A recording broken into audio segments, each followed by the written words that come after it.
Қазақстан аймақтық авиацияны трансформациялауды алдыңғы орынға чыкты. Мындай пикирин эл аралык жарандык авиация уюмунун кеңешинин президенти Сальваторе Шакетана эксклюзивдүү интервьюсунда билдирди. Анын айтымында биздин өлкө авиациялык коопсуздук жаатында ИКАОнун стандарттарына шайкештиктин жогорку деңгээлине чыкты. Андан тышкары республика тармакта өнүктүрүүдө бир топ ийгиликтерге жетишти. Буга албетте бул тармактагы масштабтуу реформа өөлгү түздү. Ошондой эле силер Казакстан аймактык деңгээлде эле эмес, дүйнөлүк деңгээлде да негизги транспорттук хаб позициясын ээлей аларын баса белгиледи.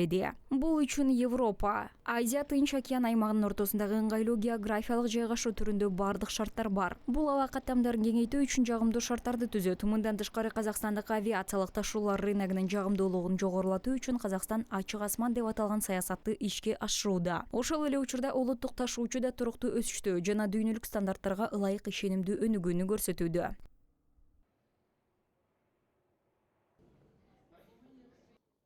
I want to just stress once more that Казакстандын жарандык авиация тармагындагы ийгиликтери бүгүнкү күндө бүткүл аймак үчүн үлгү болуп саналаарын өзгөчө белгилегим келет. Мурда аймак Европанын жетилген авиация рыногу менен тез өнүгүп жаткан Азия, Тынч океан аймагынын ортосунда экинчи ролду ойноп келген. Бирок абал өзгөрүүдө, жүргүнчүлөрдүн агымы туруктуу рыноктардан өнүгүп келе жаткан өлкөлөргө жылып жатат. Бүгүнкү күндө дүйнө калкынын болжол менен 20% гана сактоого мүмкүнчүлүгү бар. Бул жеткиликтүүлүктүн чектелүүсү жана авиа билеттердин баасы менен байланыштуу. Келечекте трафик Борбордук Азия сыяктуу аймактарга көбүрөөк жылат. Because there is a limited accessibility or limited affordability in terms of tickets.